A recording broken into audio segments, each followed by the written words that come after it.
Okay, welcome everybody to week 5 of the FDIC Money Smart for Young Adults class. Today's class is called Borrowing Basics. We're going to talk about borrowing money. So before we get into that, I did want to make one statement about borrowing. Some of you may be in the camp of borrowing is always bad. And in some ways it is. You pay interest. If you can save up and pay cash, if you can do last week's lesson really, really well, you will never need this lesson in your life. That is true. However, most people don't, and most people will end up needing to borrow money at some point in their lives. So here we are. I'm going to teach you guys the fundamentals and how to borrow smart, I guess, because there are some ways to borrow money that can be much more expensive than others and much more dangerous. And we'll also talk about the pitfalls and everything of borrowing money in general. Okay, but first, let's review the test from last week. The questions that some people struggled with. Question number 1, the definition of compounding interest. It is interest and also interest on the interest. So you're gaining interest on the money that you originally put in the account and also interest that you've previously earned. So some of you had just interest, based on the amount in the account, but it's also interest on the interest. That's an easy way to remember compound interest. Number 2, rule of 72. I didn't mark anything wrong because all of those answers are kind of true. So most of you missed at least one of the options that were correct. In fact, the book said that some of the answers were incorrect, but that's the rule of 72. It can be used for a lot of things. So I didn't mark that one wrong for anybody. Question number 5. Some of you had investment that allows you to diversify. The correct answer is mutual funds. Some people thought it was 401k. A 401k isn't an investment at all. It's a type of account in which you can buy investments. You can actually get CDs and bonds and stocks and mutual funds in your 401k if you wanted to. Number 9, some people were struggling with deposit accounts are FDIC insured. I forget how the question is worded, but basically the way to remember that is that deposit accounts are accounts that are FDIC insured. It's considered a deposit account if it's money that, like CDs, savings accounts, things like that, those are deposit accounts, money market accounts. One of you marked money market account that it's not a deposit account, and it says money market deposit account in the answer. I thought that was funny. Someone marked that one wrong. Number 12. The 2 middle options are the correct options. One of you put 401k and 403b, which cannot be used for college. It is specifically for retirement investing, not college. The one that nobody selected was the home equity, which can be used for college savings or used for college expenses. You can actually use a home equity loan for whatever you want. So that one can be used. So if you didn't put home equity, I didn't mark it wrong because every single one of you would have gotten that one wrong, and I'm grading this class on a curve because I want everyone to pass. So if I didn't explain that clearly enough in the lesson, I'm not penalizing anyone. But technically the first 3 options are correct for that question. Okay. Let's get into borrowing basics. So the objectives of this class, there are a lot of them, and this is going to be a long class, so hang with me. We might be here a little late today because we have a lot to cover. So first off, we're going to define credit. We're going to explain why credit is important. We're going to talk about 3 different types of loans, identify the costs associated with getting a loan, tell how you are protected against discrimination in the lending process. We're going to identify factors that lenders use to make loan decisions, which is good for you to know so that you know how to, make yourself a good candidate if you need to apply for a loan. And then we're going to explain why it's important to be wary of rent-to-own and refund anticipation services. So there are things out there that are also called predatory lending that we're going to talk about. And those are loan products out there that are predatory in nature, meaning they hook you in with nice sounding things and it ends up costing you way more than you thought it was going to. So we're going to talk about those. All right. You guys should have this little comic strip in your book. Flip to that page and read this comic. So this guy says, "Hey Ramon, check out this new cell phone I bought. It has everything. It was a really great deal. I signed some papers and only have to pay $30 a month." And Ramon says, "Do you know how long you have to keep it? And how can you pay for it? You always borrow money from me." And he says, "It's a $90 phone, so I'm sure I only have to pay for 3 months. And don't worry, bro, I got a student credit card." All right. What do you guys think? Did this guy make a smart purchase? No. Why not? I mean, maybe just buying the phone would be okay, but paying for it with a student credit card? Yeah, he borrowed money to borrow money. Yeah. So, some red flags. He signed some papers. Does he know what the papers say? No. Do you think he read the papers? No. He just heard, "Oh, $30 a month, I can do that," and just signed it. How long is he going to pay that $30 a month? Do you think it's going to be 3 months? No. Probably like 4 or 5, so it would be like $150. Maybe. And then he signed up for a credit card to pay for the cell phone. If he always borrows money from his friend Ramon, do you think getting a credit card was a good idea? No. Probably not. What do you think's going to happen in a few months? It'll go in debt real bad. He'll get a thing in the mail that says you owe us money. Mm-hmm. And has no. We're gonna sign for no credit card. I wonder if he's going to go to Ramon and say, "Hey, Ramon, can I borrow some money to pay my credit card bill?" And if Ramon is smart, he's going to say, "No." All right. What is credit? Credit is the ability to borrow money. When you borrow money on credit, you get a loan. You make a promise to pay back the money you borrowed plus extra. And that extra is usually called interest. If you use credit carefully, it can be useful to you. But not being careful in the way you use credit can cause problems. You've probably heard the term good credit before. People say they have good credit or they have bad credit. What that means is they have someone who has good credit, has a good reputation or a high credit score, which allows them to get more favorable terms if they ever do need a loan. And bad credit, vice versa. It means they have a low credit score. If they need a loan, they're going to have the most unfavorable terms or not be approved at all. So, why do you guys think credit is important? Here's some ideas. Why is credit important? Some of them I already said. Logan. Because you can get a loan fast. Yeah. Well, not necessarily fast, but a loan that will be more favorable than otherwise. What else? What are some other reasons? Leah? You learn how to manage your money better with smaller loans. Yes, absolutely. It's like the physical terms of like your reputation. Like this can show like how you handle your money. It's like feasible.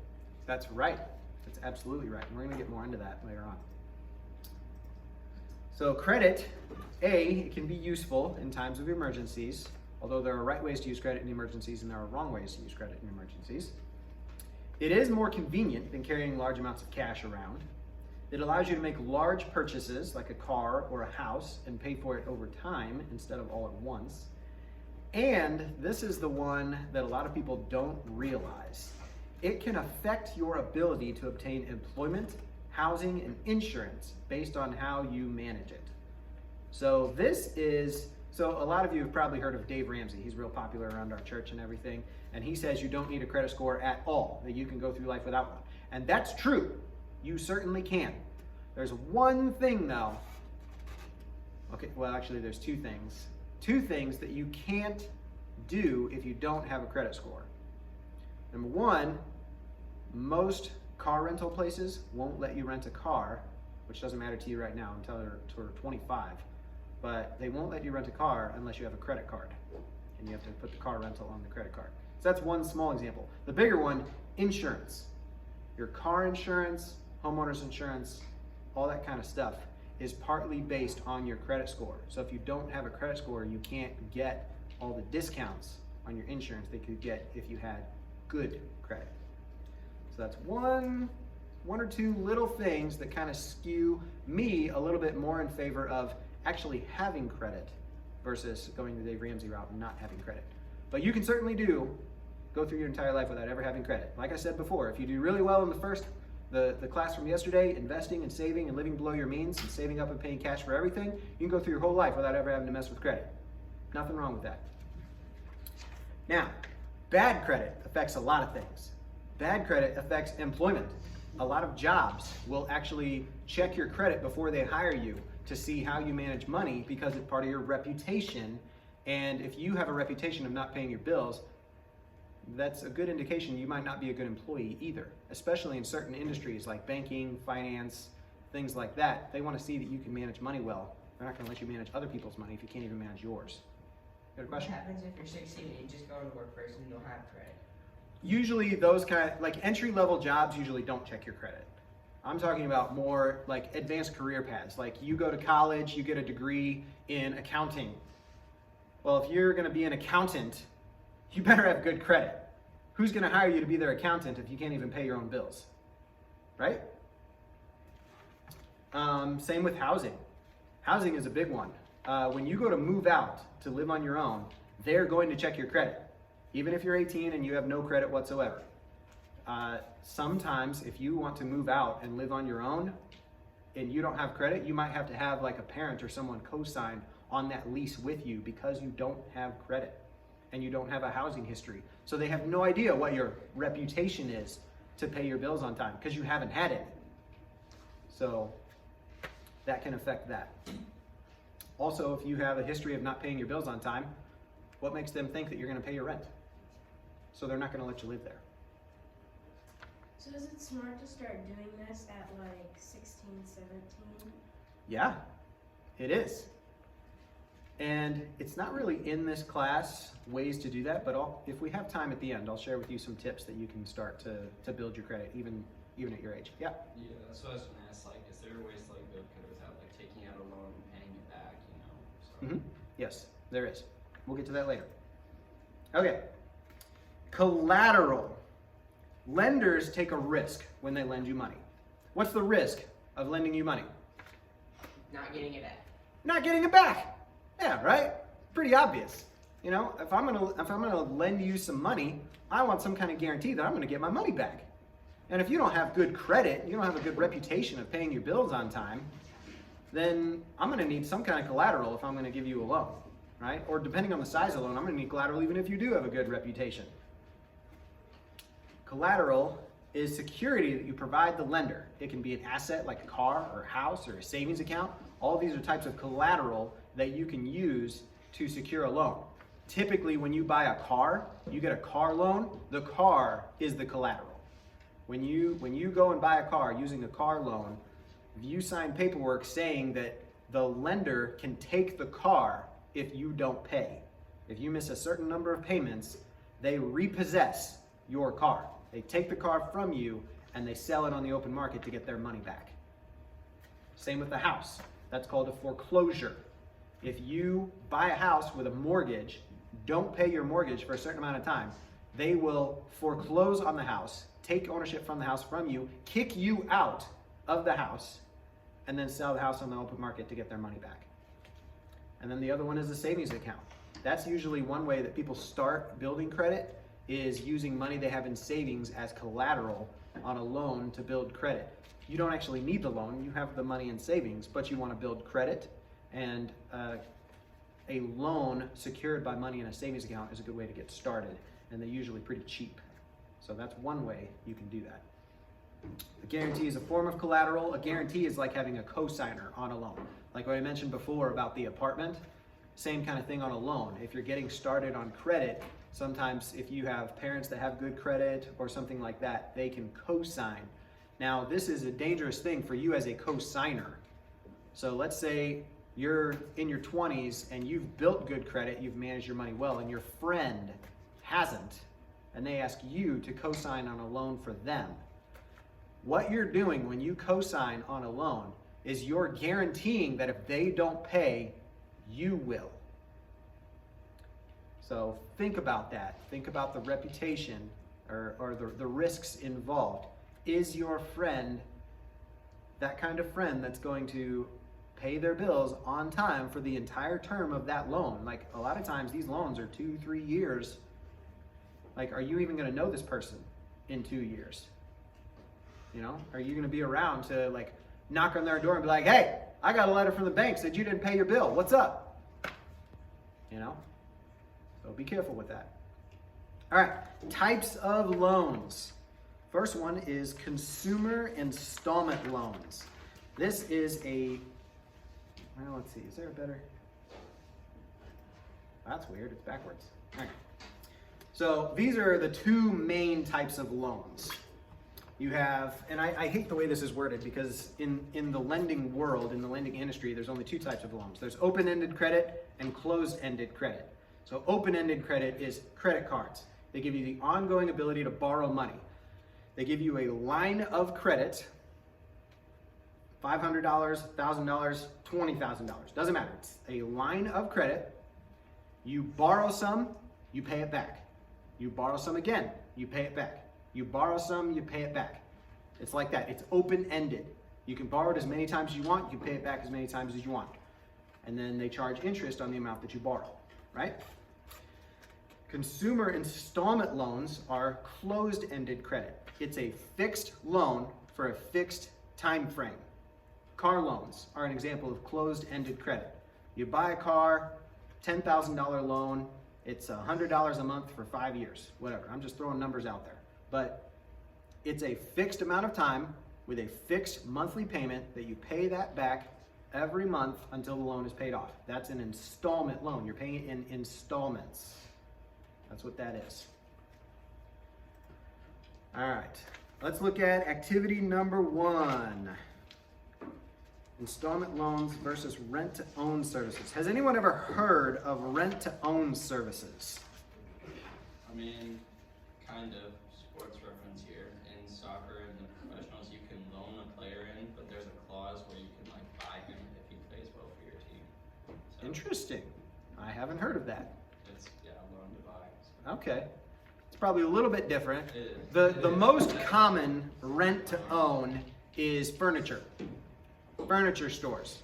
There's actually a store called like Rent-A-Center. Have you ever heard of Rent-A-Center? It's a furniture store that rents furniture. It's rent-to-own furniture. So look at the boxes on I don't know what page it is. It has consumer installment loans on one side and rent-to-own services on the other side. You guys see that? So you have an installment loan. You buy something. You have a loan on it. You pay that amount for a certain number of months until you've paid it back. You own the item at the very beginning.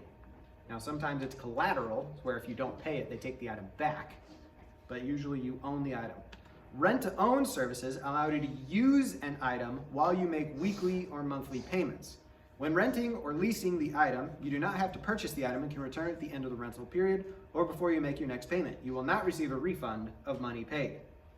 If you decide to purchase the item, the store may give you a price to buy the item or set up a plan to apply weekly rental payments toward the purchase price. The store is the owner until you make the final payment. If you miss a payment, the store repossesses the property, which means they take it back from you. Rent-to-own agreements are technically not loans, so they don't charge interest. However, there are fees included in your rental payment and are just like the interest you would pay on a loan. And typically, the way the math works out, by making the weekly or monthly payments, you usually end up paying much more than if you paid cash or even used an installment loan. So there's a scenario. Gracie is moving into her own apartment after graduation and wants to buy a TV. She's trying to decide between getting an installment loan and using a rent-to-own service for the large purchase. A local electronics store was selling the TV for $1,500. It's a really nice TV. A nearby rent-to-own store advertised the same model for $55 every other week. After seeing the advertisement, Grace went to the rent-to-own store to get more details.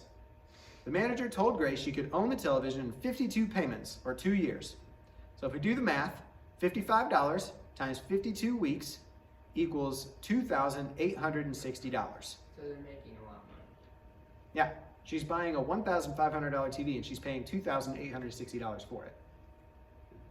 I mean, that's an expensive TV to begin with. I can't imagine paying almost $3,000 for a TV. Grace also found out that if she misses one payment, the rent-to-own service will take the TV back. For example, if she made 50 payments on time and misses payment 51, she loses the TV and she spent $2,750. That would suck so bad. Yes, it would. So, but the manager told Grace that with rent-to-own services, she could return the TV with no obligation. So maybe if she didn't like it, or if later on she found a cheaper TV somewhere else, or whatever. So she did another quick calculation. If she used the rent-to-own company and returned the television after a year, she would pay $1,430. That's almost the whole price of the TV. So, what do you guys think is a better option? Buy. So, do you have the chart that says consumer installment loan versus rent-to-own? So look at the numbers on here. The advertised price is $1,500. She can get a loan at 12% APR, which is the annual percentage rate, similar to the annual percentage yield for savings accounts. Do you have a question? Is this one of the options of the rent-to-own that you're talking about? They make it sound good, like $55 every 2 weeks. That's right. Like that sounds way better than just paying $1,000. Uh-huh. Yeah. So look at this. 12% APR for 2 years is $70.61 for 24 months. Now they make it sound really good by saying $55 every 2 weeks. But what is that a month? That's $110. $110 a month. Getting the loan is actually cheaper even month to month. But they make it sound good by saying $55 every 2 weeks. Because $55 sounds like less than $70, but it's more frequent. Gotta pay attention to that kind of thing. All right, this is the third type of loan, which is really just a bigger version of the other types of loans. Home purchase loans, home loans. You have home purchase loans, which is a loan to buy a house. Refinance loans, which is a loan that pays off an existing mortgage with a new mortgage with more favorable terms. Usually this happens when like the interest rates go down. So to give you guys a real life example, the past 2 years since COVID happened, interest rates have been like super, super low, like lowest they've ever been in history, ever. The lowest rates. Everybody was refinancing their house because they bought a house in 2005, 2010, 2015, and their mortgage interest rates were probably anywhere from 8% to 4%. And now they can get it down to like 2.5%. So everyone was refinancing. Now rates are higher again. Rates are more like 5%. Nobody's refinancing because it doesn't make any sense to replace your 3% mortgage with a 5% mortgage, right? And then home equity loans. Home equity loan is a second mortgage. You already have your first mortgage, but you've made your payments on time, maybe even made some additional payments to get your mortgage balance down, and your house has gone up in value in the time that you've owned it. You've built equity in your house. Your house is worth more than what you owe on it. You can borrow using that equity as collateral for a loan, and that's called a home equity loan. And there are different types of home equity loans. There's installment home equity loans, which is just a second mortgage. You're gonna borrow your $50,000 of equity for a certain number of months, for a certain amount of payment every month. There's also open-ended home equity loans, home equity line of credit, which gives you a line of credit up to $50,000, but you can borrow $10,000 of it, pay it back, borrow $5,000 of it, pay it back, borrow $20,000 of it, pay it back, and so on and so forth. Yeah. That's probably happening a lot right now with the house prices going up a lot, like Uh-huh. $100,000 more than what houses are worth. So Oh, yeah. people are taking Oh, yeah. loans on that. The number one most, there's two main reasons people get home equity loans. Number one is to do home improvements. They want to renovate. They want to get a pool or whatever. They get a home equity loan to borrow money in order to do that. Second reason is consolidating other higher interest debt. Maybe they have a whole bunch of credit card debt. Maybe they have student loans. Maybe they have car loans with higher interest rates. Different things. They can get a home equity loan at a lower interest rate, pay off all those other debts, and consolidate into one lower monthly payment. So that's one reason that people do that. All right. Activity 2, types of loans. Read the description of the purchase and let's see which types of loans would be good options for that. And this is assuming you don't have the money to pay cash for these things. So number 1, to finance a college education. What types of loans could you use for that? Consumer installment loan. A consumer installment loan. Yeah. There are actually things specifically called student loans that their entire purpose is to pay for college. And we're not going to talk about whether those are a good idea or not. That's beyond the scope of this class, and we have enough to talk about as it is. But yes, that is an answer. What else? What else could you use?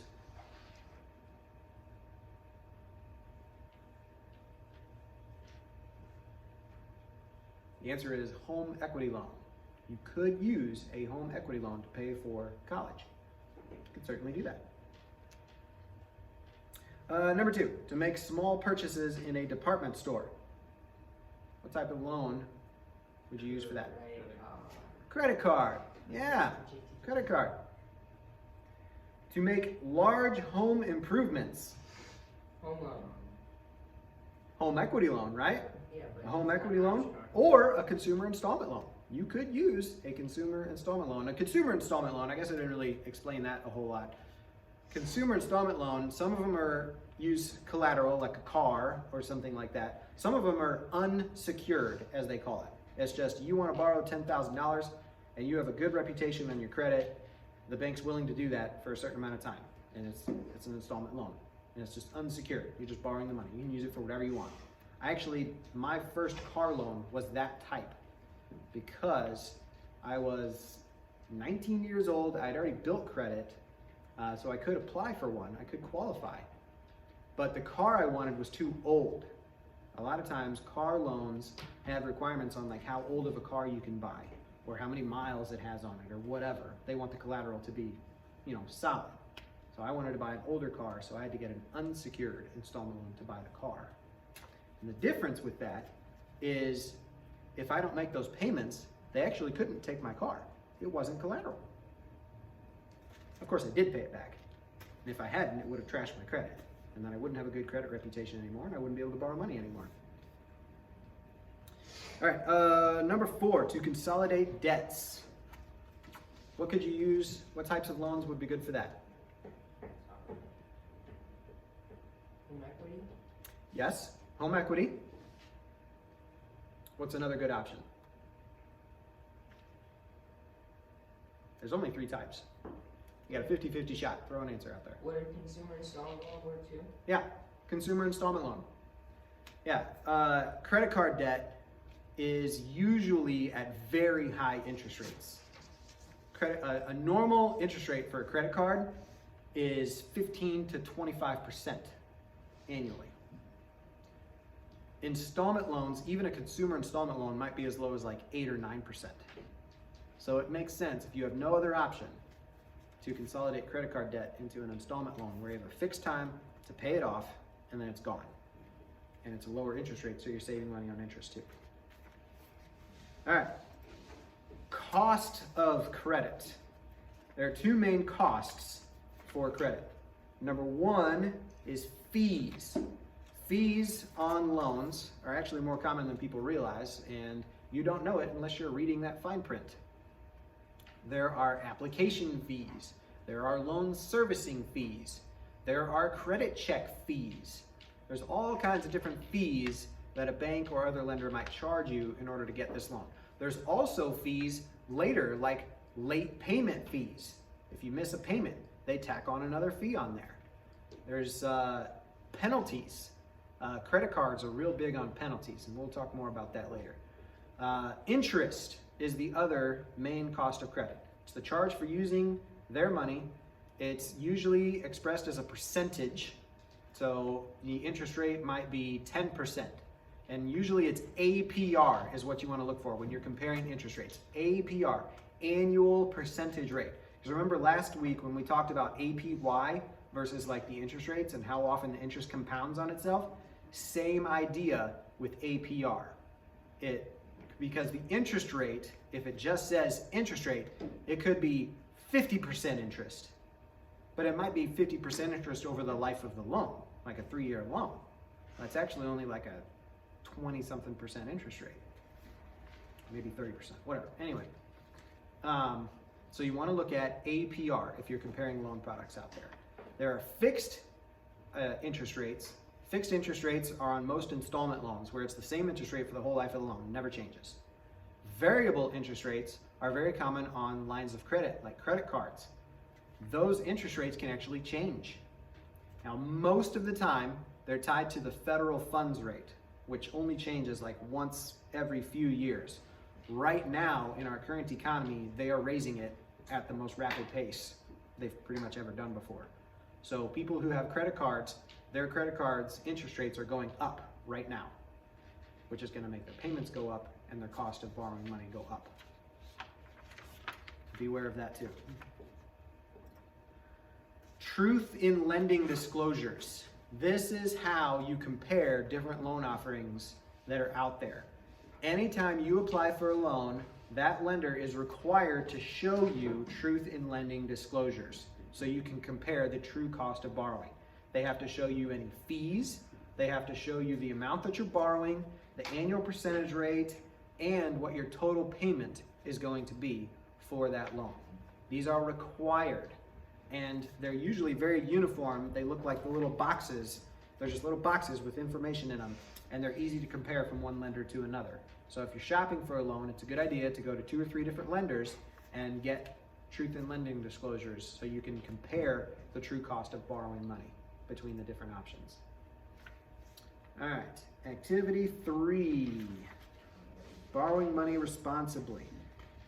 So question number 1, what questions should you ask yourself before you decide to apply for credit? Am I responsible? Yeah, are you going to be able to pay it back? Absolutely. What else? Do I have, well, I guess it's the same thing. Do I have the money? Yeah.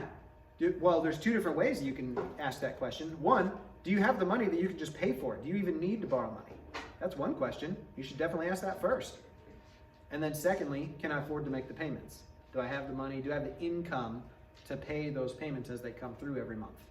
You know, for most of you guys who probably don't have regular jobs and regular income coming in, getting a loan's probably not a good idea because there's no guarantee you're going to have that money next month.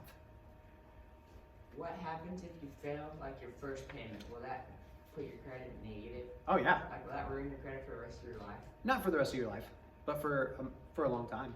So Yeah. that would suck. Mm-hmm. Absolutely. Yep. Would you use credit to pay overdue bills? If you're late on your No. house payment or whatever, no. Why not? You would just rack up more debt? You're digging yourself in a bigger hole. And this goes back to what I mentioned earlier, when debt or credit can be used to help in emergencies. This is not the way to do it. And there are countless people that have done this and they get themselves in worse situations. You get laid off from work and you start borrowing money in order to pay your living expenses. What that does is you've still got those living expenses and now you have these interest payments on these loans. And your outgo every month starts going up and up and up even while your income is down. It's a very bad place to be, and that's how you get yourself into really big trouble. So, what are some alternatives? What do you do if you're late on your bills? Get an extra job? Yeah, that's one way. Make more money. Do what you got to do. Sell stuff. ride a bike to work. Yeah, cut your expenses. Do whatever you have to do. Remember, we talked about this in, was it week 2 or week 3? When we talked about a spending plan. Lower your expenses as much as you can. Ask for help. Talk to your parents. See if there's a way they can help you. Talk to the people that you owe money to. This is very humbling, but sometimes they're willing to work with you and they'll lower your payments or put you on some kind of payment plan or something like that. Sometimes there's assistance out there. Utility companies have all kinds of assistance that you can apply for. If you can't pay your heat bill or your electric bill, they will help you. You have to ask. All right. Let's see, what was question 4? If you are trying to establish a credit history, would you use credit to make a purchase even if you could have paid cash? That's question number 3, not 4. Is it 3? I'm sorry. Yeah. Question number 3. Did I miss a question? No. Okay.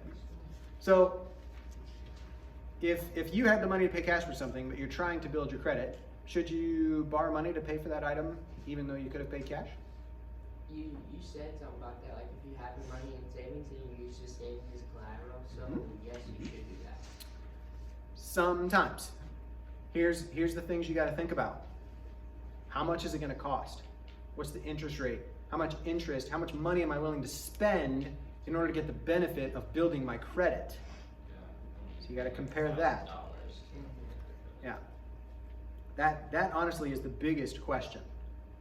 You want to make sure it makes sense. And there are installment loans and credit cards out there with the express purpose of helping you build your credit. And they're lower cost than other options. Usually they're secured, usually involve putting collateral, like secured credit card is a good way to get started. Secured credit card is you give the bank $300 and they give you a credit card with a limit of $300. It's good for them because you can't mess this up, right?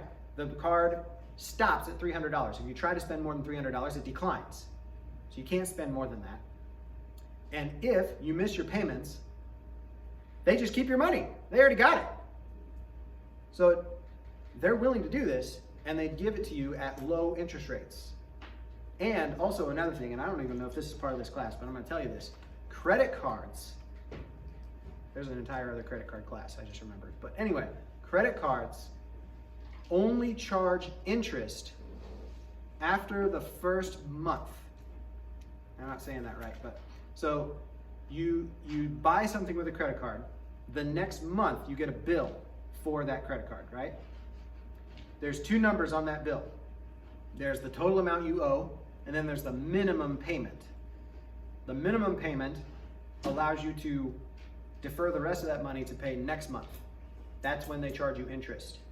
If you pay that top number, the whole amount owed, that month before the due date, they don't charge you any interest. Credit cards, when used properly, are the best way to build credit. They cost nothing if you use them properly. All right, Equal Credit Opportunity Act. So this is just a quick thing for you guys to be aware of when you are going around applying for loans. This is a government law that prohibits discrimination during the loan application process. There are a bunch of protected statuses like age, race, sexual orientation, religious affiliation. There's all these different protected statuses that the lenders, A, shouldn't ask you at all, and B, they can't use as part of their decision process. It is illegal for a lender to say, oh, we don't lend to Mexicans. You know, that's illegal. And if they ever say that, the government will shut them down. Restricts lenders from requesting certain information. Also, this law requires the lender to notify you in writing within 30 days if you've been approved or denied the loan. Now, if you are denied for a loan, you'll get a denial letter in the mail, and you will be able to, they have to tell you what your credit score was at the time of application, and also you can get a free copy of your credit report. I think we'll talk about that later on. Okay, How credit decisions are made. As a lender, they look at 4 things, the 4 C's of credit decision making: your capacity, character, capital, and collateral. You don't really need to memorize this. These are just 4 C's is really nice and easy to remember for a lender, but we're going to go into these. So capacity. Do you have the capacity to make your payments? How long have you been working at your job? Do you have a stable job history? How much money do you make each month? And what are your monthly expenses? So DTI is a calculation that lenders use to determine your capacity to pay back a loan. DTI is debt to income ratio. They look at your income, the amount of money you have coming in, usually as a monthly number, versus your debts, all your existing debts, any loans you have out, your rent or mortgage payment, any monthly expenses that you have. Now, I usually don't include monthly expenses like utilities or phone bill, things like that. They don't count that in these calculations. They just include your actual debts, anything that shows up on a credit report, which is going to be installment loans, lines of credit, student loans, car loans, credit cards, whatever. But this is a calculation that they use. They want to see your debt to income ratio. So for an example, let's say your monthly income is $2,000 a month. Let's say you make $2,000 a month. Your rent is $800, and then you have a car loan that's $200 a month, and you're applying for a credit card. What is your debt to income ratio? Anybody tell me that? You make $2,000 a month, your rent is $800, your car loan is $200. So you have $1,000 worth of debt, $2,000 worth of income. What do you think your debt to income ratio is? It's a percentage. 50%. It's 50%, exactly. It's 50%. Your debts are 50% of your income. That's how that works. So if you apply for this new credit card, the monthly credit card payment for that card can go up to an extra $100 a month. So then your debt to income would be $2,000 to $1,100, which is 55% debt to income ratio. They have guidelines of how high your debt to income ratio is allowed to be.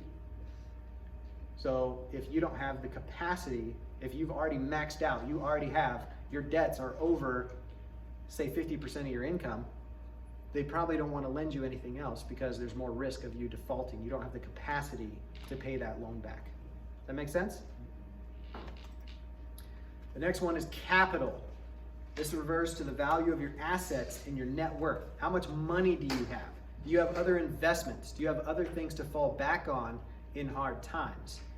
Usually this doesn't, like, most of the time they aren't asking you to put these assets up as collateral. That's a different one of the 4 C's. This is just a measurement of, you know, are you the type of person that has money set aside?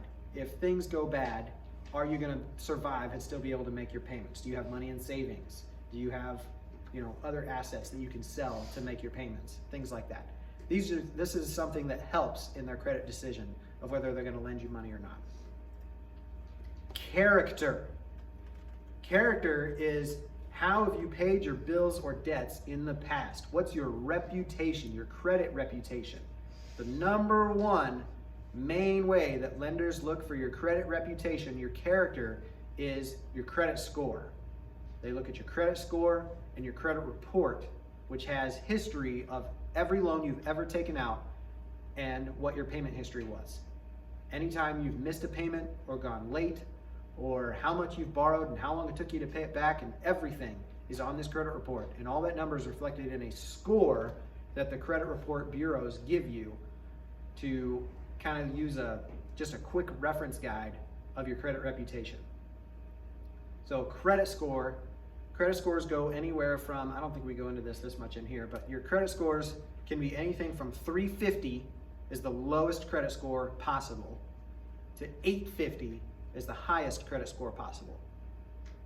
A good credit score is anything basically above 700. 700 and above is considered good credit. below 700 is considered bad credit. Why So- are those numbers chosen like 350 and 850? Is it just like I don't know. There's 3 different credit bureaus, Equifax, TransUnion, and Experian, and all of them carry basically the same information, and they all have their own scoring model that are slightly different. So your score is never the same at all 3 bureaus. It's always a little bit different, sometimes like 20 points off from each other. One might be 720, one might be 700, and the other one might be 680. You never know. But it's their own proprietary model, and they decided what it is and how it works, and we all just kind of live with it. Yeah. But character is your reputation to pay your bills on time. So they're going to look at how many credit accounts do you have? Do you have a history of paying your bills on time? If your credit score is 0 or nothing, you've never borrowed money in your entire life, it's not a good indication of your reputation. You have no reputation. That's like some random dude off the street walking up and saying, "Hey, can I borrow $100 bucks?" I don't even know who you are, man. Right? They're not going to lend you money. So there are other ways to show that you have a reputation. Your character can be measured in other ways besides credit. You're using what's called non-traditional credit. So this is common with home loans. You can actually get a home loan or a mortgage with non-traditional credit by showing that you've paid other bills on time, like your utilities or your rent or your cable bill and things like that. So that is a way that you can actually get a mortgage without ever building credit. They also look for negative things on your credit or your character. Have you ever filed for bankruptcy? Who knows what bankruptcy is? Logan, what's You have bankruptcy? no money in your bank account. You have no money at all. You're bankrupt. Technically, no. That's being penniless, but it's not necessarily being bankrupt. And thank board games for giving you that impression. That's actually incorrect. What were you going to say? you cannot afford to pay your bills or meet any of your living expenses, so you file for bankruptcy to kind of almost get rid of those debts. Yeah. Bankruptcy is a legal proceeding where you have debt. Credit cards, car loans, hospital bills, whatever, that you can't pay. You're just never going to make it out of there. You don't make enough money, you've lost your job, and you're not likely to get another one, whatever the reason may be. You can't pay your bills anymore. So you file for bankruptcy with the court, and the judge declares whether you truly cannot make these payments anymore. And if they judge in your favor, you are declared bankrupt, and they wipe your slate clean. They wipe away all those debts. There's actually 2 different types of bankruptcy. There's a Chapter 7 bankruptcy, which is where they wipe away all your debts clean. There's also a Chapter 13 bankruptcy, which is where the judge says, yeah, I think you could pay these debts back if we forced you to. So now the judge is in charge, and he makes you pay him every month, and he pays your debtors back. Now, they usually work out more favorable terms where you're not like accruing more and more interest on those, and there's no interest in it. So Chapter 13 isn't a bad thing if you're in that spot. But bankruptcy is you have come clean and said, I can't pay these bills back, I need help. And basically you're starting from scratch. Bankruptcy is a very, very bad thing on your credit character because you just gave up, basically. Yeah, I would say your credit score would never return once you've been bankrupt. I wouldn't say never. Typically it takes 7 to 10 years to come back from bankruptcy. But if you're really, really diligent and you work really hard and manage to get another good job and can start building your credit back again, some people have come back from bankruptcy in as few as 3 years. It can be done. But yes, bankruptcy is definitely something to be avoided at all costs, if at all possible. Now, if you're in a truly horrible situation, you racked up $100,000 in medical bills that you're never going to be able to pay back, you might need to declare bankruptcy. It does happen. I'm not saying if you declare bankruptcy, you're a bad person. That's not it at all. But it does reflect poorly on your credit. Or if you've ever had property repossessed. Repossessed is they take your car back because you didn't make your payments on your car loan, or even your furniture, or whatever it is. You can get secured loans on jewelry. You want to buy your girlfriend a nice ring or something. You can get a loan secured by that ring, and if you don't pay it back, they take the ring back. How embarrassing would that be? you can get a copy of your credit report if you want to see what's on your credit report, which for any of you in here better be nothing. You can go to annualcreditreport.com. This is where you can go to request a copy of your credit report. You can get a copy of your credit report from all three bureaus once a year for no charge, no cost at all. You are entitled to a copy of your credit report to see what's on there from all three bureaus. Collateral. Another one of the 4 C's is collateral. Property or assets used to secure the loan, like a car or a ring, like we just talked about, or your house in the case of a mortgage, whatever it may be. So I think that's all the 4 C's. Barriers to borrowing money. You probably won't be able to borrow money if you have a habit of making late payments. If that shows on your credit history, you can pretty much forget about it. No one's going to let you borrow money. If you filed for bankruptcy recently, or if you did file for bankruptcy 6 years ago and you've never done anything else since, they're probably not going to give you a loan. If you've had repossessions or foreclosures, or if you have a court order requiring you to pay money to the lender, that's that Chapter 13 bankruptcy that we were talking about. Those are things that are going to stop you from being able to borrow money. Legal terms for debt actions.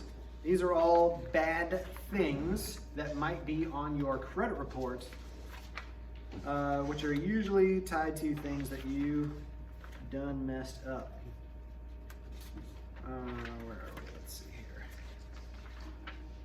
So an attachment is a lien against personal property. So sometimes, well, I guess an attachment isn't necessarily a negative thing. It's being used as collateral for a loan. That's what an attachment is. Bankruptcy, as we already talked about, is declaring yourself bankrupt, that you cannot pay your bills anymore. Collection account. So a collection account is anything that may have been a loan to begin with. Maybe it wasn't. Maybe it was a utility bill or a hospital bill that they sent you the bill for it and you never paid. Anyone that has sent you a bill for something and you refuse to pay it, but the services were rendered, whatever it was, they have the right to put a collection on your credit, which basically shows anyone who wants to look at your credit reputation that, hey, this guy didn't pay us when he was supposed to. That's what a collection is. So a collection account brings down your credit a lot. There have been countless times where someone has had over a 700 credit score, one collection shows up, boom, down to like 660 credit score. Went from good credit to bad credit, one collection. If there is ever a time where you got a bill and just didn't pay it, I can't do this right now, I don't want to, I didn't like the terms. Dish Network, about 10 years ago, Dish Network was really bad about like disconnection notices. Like you would pay for Dish Network, it was like $200 a month or something, and you get your cable TV or whatever. And they would charge you, if you terminated your contract, they have like an early termination fee, and it's like $200. So not only are you paying $200 a month, you have this extra $200. So now you want $400 from you in order to cancel your Dish Network, your cable. So people would just be like, I ain't paying that. Forget that. I don't even like your TV anymore. So they would just not pay it. Everybody got collections from Dish Network. When I was working at the bank, I had 5 or 6 people that had these collections on their credit from Dish Network. If you agree to anything, if you sign whatever it is, read the fine print, know what you're getting into, because if they have some kind of disconnection notice in the case of, cable or your cell phone or gym memberships, anything, look at all the fees, because they're going to charge you those fees, and if you don't pay them, they're going to show up on your credit. They're going to trash your credit, and you have to pay those. Foreclosures. We already talked about that, losing your house. Garnishment. Garnishment is another legal action that the court can take against you if you don't pay your bills. Now, this is the opposite of you going to court and saying, hey, I'm bankrupt. This is the lender going to court and saying, hey, this guy didn't pay his bills. If it's a high enough amount, the court or the lender can apply for garnishment of your wages. That is forcefully taking money out of your paycheck before you ever get it. This is actually more common with things like child support. Child support is the #1 most common garnishment. Child support and taxes. If you don't pay your taxes, they will garnish your wages to take your taxes. If you don't pay child support, which we're not going to get into that, but if you don't pay it, if you're court ordered to pay that and you don't, they will take it right out of your paycheck from your employer, and you can't do anything about it. Judgments. Judgment and garnishment are kind of similar. In fact, a garnishment is a type of judgment. It is court ordered that you have to pay this money back. So this might be a case where your landlord, you rented an apartment, and then when you left, you trashed the place, and it's all messed up. They had to replace the carpet, they had to repaint, whatever the case may be. You had a security deposit in there, but the security deposit wasn't enough. They paid a bunch more money to get that place fixed up after you left. They can sue you for that money. And if you don't pay it, the court order can order a judgment against you that you have to pay that money back. If you don't, it shows up on your credit. A lien and an attachment are basically the same thing. A lien is when your lender has a lien on your property. Cars and houses are the number one and number 2 thing for this. If you ever, so like a car loan, they're using the car as collateral. They have a lien on that car. So on your title to the car, which is a legal document that says, I own this car, there will be a lien on it that says, yeah, I own this car, but Ford Motor Credit also owns this car. And if I want to sell my car, I have to satisfy that lien first. So you sell your car, the money goes first to Ford Motor Credit to pay whatever you owe them before you get a dime of that. So you can't get a car loan and then sell your car and keep the money and the creditor's out. That doesn't work. That's what a lien is for. Same thing for your house. Question? So about like the judgment thing, sorry, I forgot to ask a question earlier, but you keep talking about how it goes on your credit score if you don't pay it. But what happens for the people that still don't get the money? They're stuck. They're stuck until you pay it. There's an idiom that goes around. It's you can't squeeze blood from a turnip. You ever heard that? It's kind of old. You probably haven't. But if you're broke, you don't have any money. It is what it is. Maybe you should declare bankruptcy in a case like that. But yeah, I mean, this is what they can do. It's the same as if you let your friend borrow $100. If they don't pay you back, what are you going to do? You can nag them to death. You can even go to court and sue them for $100. And the judge will say, yeah, you have to pay that $100. Sorry, I don't have it. That's it. So yeah, you could go your entire life owing, whatever company, whatever amount of money. Your credit's trashed. You'll never be able to borrow money. But yeah, you can go your entire life never paying it back. I mean, and they lose the money. That's the risk they take. Isn't that like an endless, like you can't borrow them money to pay them back because you didn't pay them, so it's Right. So put yourself in the lender's shoes for a moment.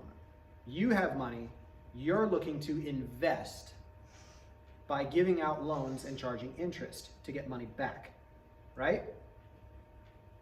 Are you going to give your money to someone who owes someone else and isn't paying them? Probably not. So no, they're not gonna let you borrow money. I mean, when I was at the bank, people would come to me with some of the saddest stories. I owe this, and I fell in hard times, and I can't pay it back and everything, and I just need a loan from you guys in order to pay them back. And I wanted to help them, but their credit reputation was horrible. They just had a bad reputation. They borrowed money before, they didn't pay it back. What's to say they're not going to do the same thing again? And this time we're the ones losing money. So we weren't going to do it. All right, repossession is the same thing as foreclosure, but for cars and things like that. All right, activity number 4, borrowing barriers. Read each scenario, indicate which of the 4 C's are affected by each of the barriers to borrowing money. So remember, the 4 C's are capital, collateral, character, or capacity. So we'll go, where is it? I passed it, didn't I? So here are the 4 C's. Let's go through these. Number 1, consistently making late payments. Jeremy bought a cell phone because he works late at the movie theater on the weekends. At first, he made all of his payments on time. However, he had to quit his job because he had trouble in school and needed more time to study. He signed a 1-year contract and is having difficulty making payments. He has made late payments for the past 3 months. What is the barrier to him borrowing money? Capacity. Because he doesn't have a job. Right, he doesn't have capacity to pay it back anymore. He lost his job. What's the effect? What's going to happen to him now? Which 4 C is going to be affecting him in the future? His character. Now he's got a character of not making his payments. He missed 3 payments. Very good. Number 2, filing for bankruptcy. Jeremy's older brother, who is in college, applied for and received several credit cards. He maxed out, meaning got him all the way up to the limit, all of the credit cards, and then could not afford to make the payments. He filed for bankruptcy, which shows lenders his inability to manage money and pay bills. Collateral. Character, I would say. Character. He showed a poor character reputation for paying his bills on time. He was irresponsible, wasn't he? He racked up a whole bunch of credit card debt and didn't have the money to pay it back. You should never, credit cards especially, never ever spend money on a credit card if you don't have the money for it. Number 3, not enough assets. Joe wants to buy a house. He has a job, and the house will be collateral for the loan.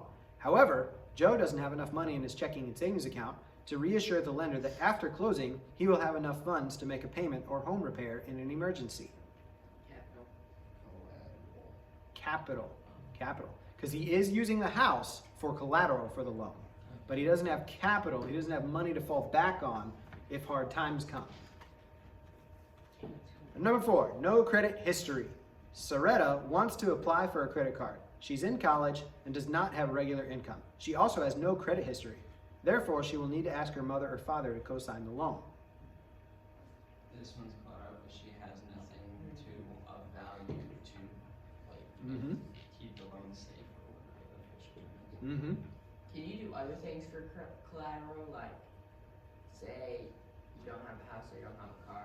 What other things can you use for collateral besides those big things? Those are the main ones. It depends on the lender. Some lenders will let you use other titled things like boats or motorcycles or RVs, things like that, as collateral for a loan. Usually, those types of loans are to purchase that item, though. It's not, you usually can't go and get what's called a title loan on like your motorcycle. Say you own your motorcycle outright. I suppose you could, there probably are some lenders that'll do this, where you can actually use your motorcycle as collateral to get a loan to pay for something else, but that's usually called a title loan, and those generally have pretty high interest rates and are often considered predatory lending, which we'll get into in a minute. So, good job. All right, we're gonna skip activity 5. We're gonna go talk about credit reports. So turn to this page that shows a credit report in your book. What page is that? Let's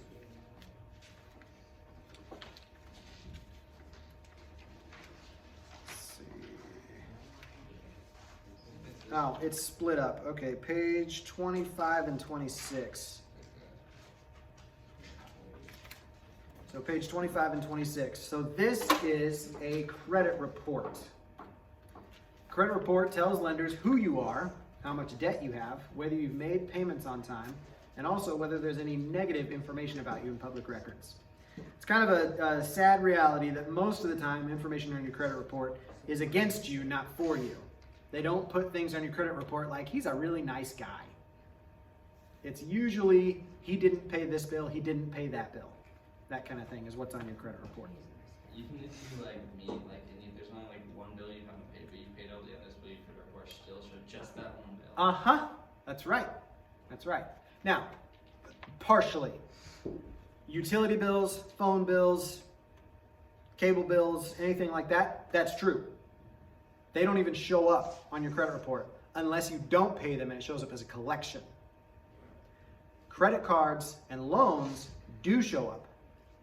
And so if you have a history of paying those on time, that is what builds your credit. So if you look at, I think it's page 26, you can see he has accounts in good standing, like XYZ Bank Card USA, showing that he's made his payments on time. And he's got an automobile financing services. So he's got a credit card and a car loan that he's making his payments on time for that. But he also has potentially negative items, televised cable communication or company or whatever you want to call it. He had one of those cable bills that went to collections. It's been delinquent for how long? How long has it been since he was supposed to pay this bill? Who can tell me that? 20 plus days. Yep, 120 plus days. How much does he owe?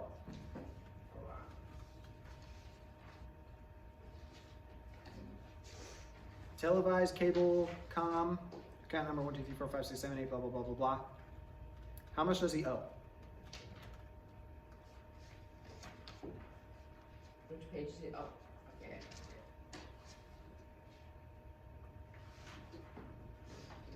$35. Hmm? I don't know, that's the next page. They split, is this all one thing? No, it's split up between the two pages. Wait, it's making. Oh, wait. Because on the next page, there's Yeah, like page. half of it. Oh, yeah, yeah. Okay, it's blown up bigger. Page 25 has the whole thing. It's just kind of small print. So you have his personal information on the top there, his address, his date of birth, his employers, all that kind of stuff. And then you have potentially negative items, televised cable com. How much does he owe? $125. Yep, $125. This collection in real life will tank your credit score by over 60 points. So what should you do? You just pay it. Just pay it. Yeah. I won't get into that. Yeah, pay your bills, man. That's the key. It's All right. $125. That's not like that much. Mhm. Like, I can tell you how many times I see collections for small. I've seen less than $100. Little things. Or just like 50 points lower. Oh yeah, oh yeah, because you didn't pay it. Like having an over 700 credit score says I always pay my bills, always. The one time you didn't, you don't have good credit anymore. And 650. Yeah. So if you miss the payment and then pay it, it's still bad on your credit score, but it's not as bad? I wasn't going to bring this up, but yes. Okay, so here's one of the goofy things about credit, and it's kind of aggravating to a lot of people. If you simply pay a collection, they might still keep it on your credit report. And it still drags your credit score down, even after you paid it. Because you had a collection in the first place. Didn't pay it on time. Right.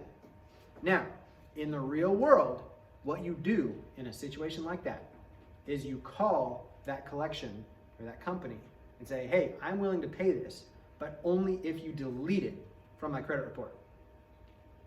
It's kind of working the system a little bit, kind of gaming the system, but that's how you can fix bad credit. They'll do it. 100% they'll do it. Because they just want their money. They don't care about your credit report. They just put that on there because that's the only thing they can do. You know, it's like, hey, this guy didn't pay us. What can we do? We can make sure he doesn't borrow money from anybody else. Put it on his credit report. That's all they can do. So they should be willing to work with you.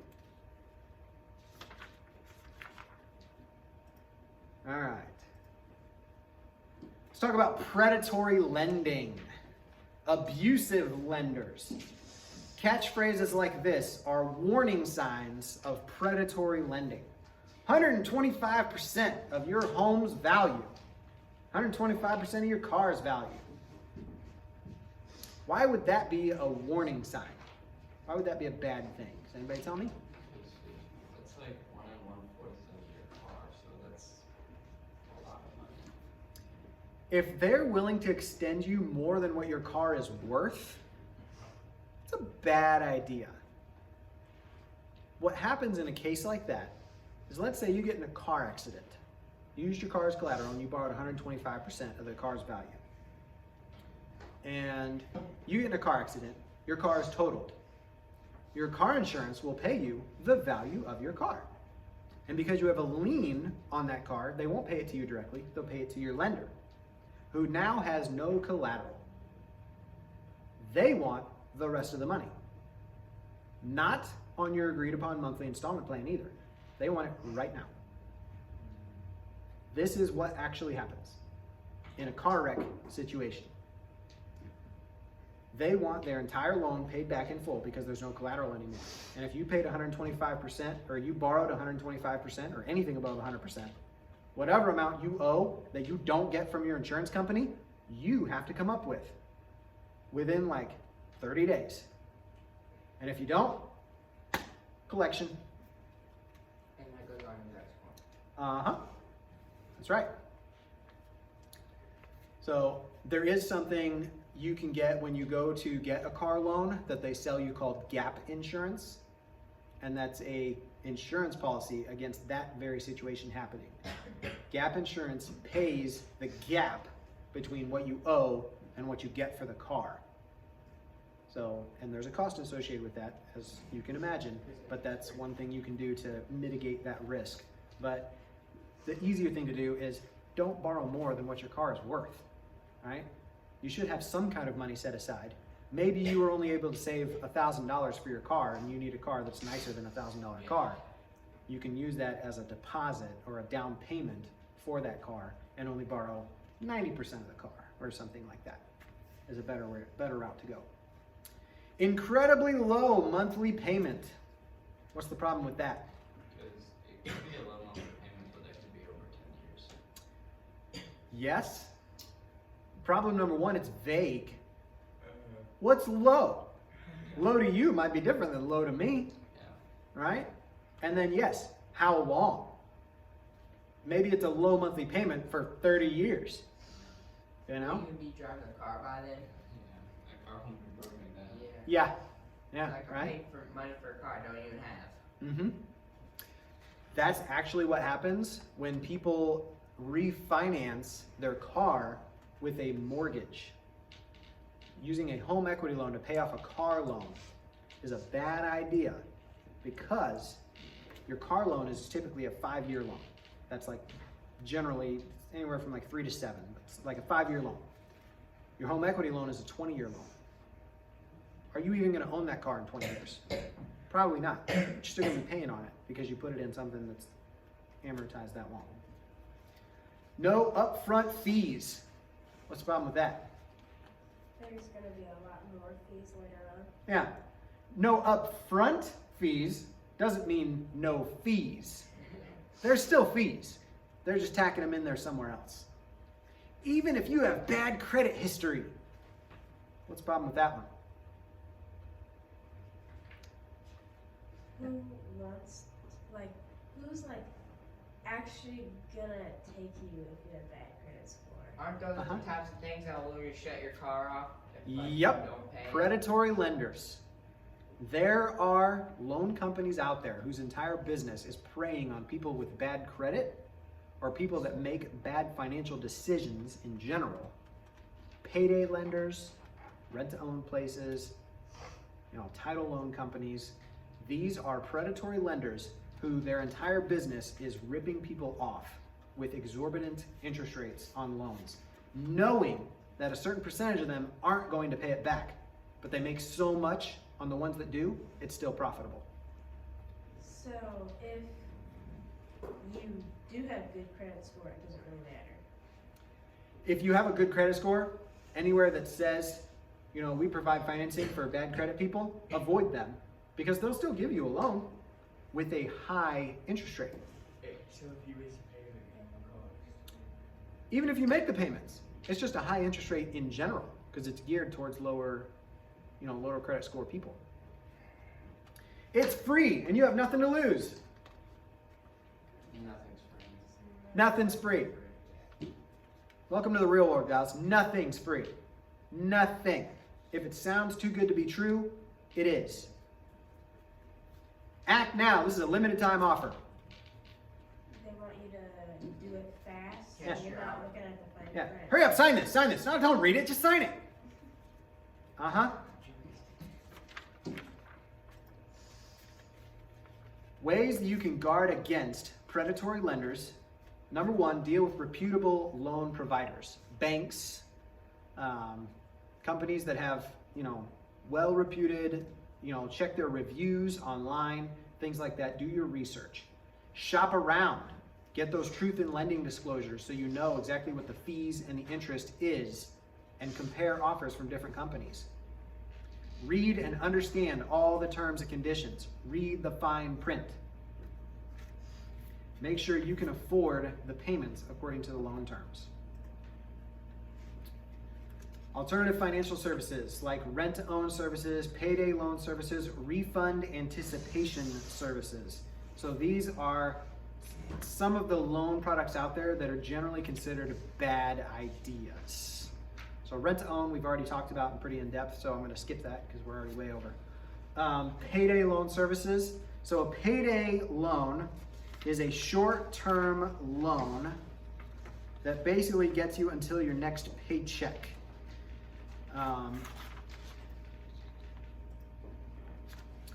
Here's an example of a payday loan.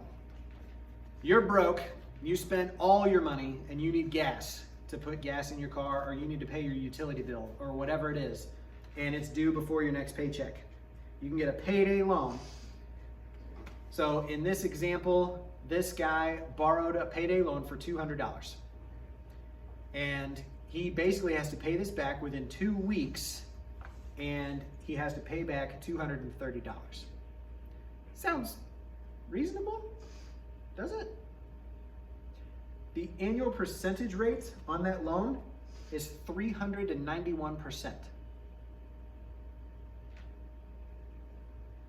So even if you had a credit card paying 25% interest rate, your interest would be, what's that, like a 20th of that? It is a ridiculously high interest rate. Did they even get that high? Oh yeah. This is a real life scenario right here. Although usually people don't borrow $200, they borrow $1,000. And they have to pay back. And then they pay about $150. And they borrow $1,000, they have to pay back $1,500 or something like that. And that company makes all that money. That make $500 in a couple weeks. It's a good investment. If you could invest $1,000 and make $500 in a couple weeks, would you do it? Yes. Mm-hmm. Do you want to be on the receiving end of that though? Yeah, you're just ripping all those people off. So That's exactly what they do. Conscience. That's why it's called predatory lending. That's what it is. That's payday lenders for you. Refund anticipation loans. So this is specifically around tax returns. Tax returns, when you guys first get a job and start paying taxes, you're not going to have a tax return. You're going to have to pay taxes. Now, the government has a lot of tax breaks out there, especially for families with children.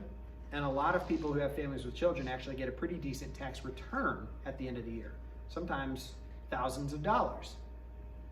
And people who want that money as fast as possible, the tax return place that they go to prepare their taxes will offer a refund anticipation loan.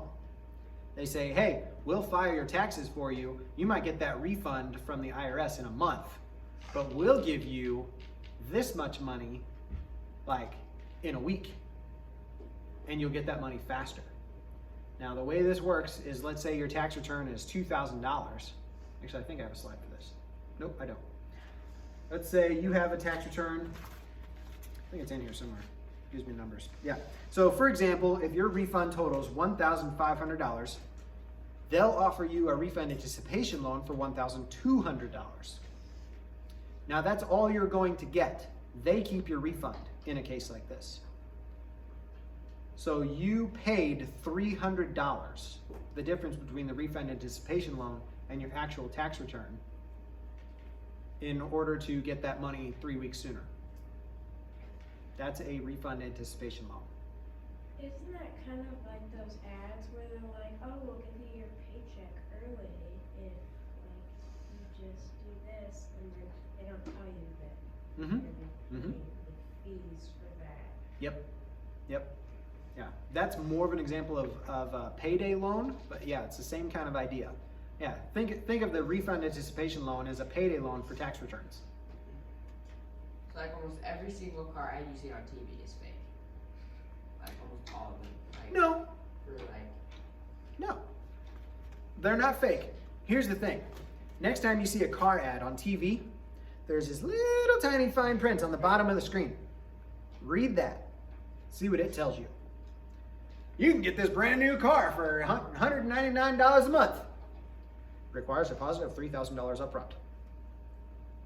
Things like that. Yeah.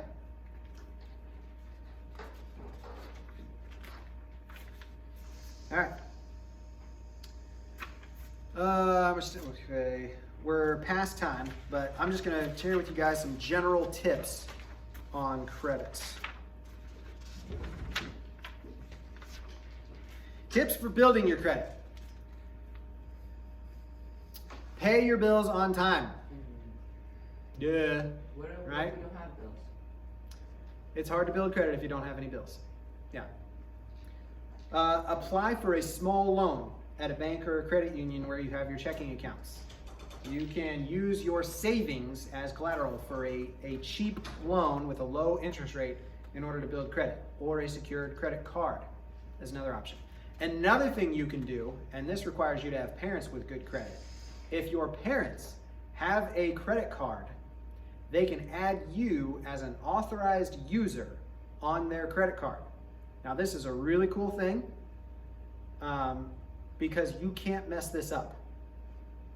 They can add you as an authorized user on the credit card. It'll issue a credit card with your name on it, but they mail it to your parents and they can lock it up where you can't even access the darn thing.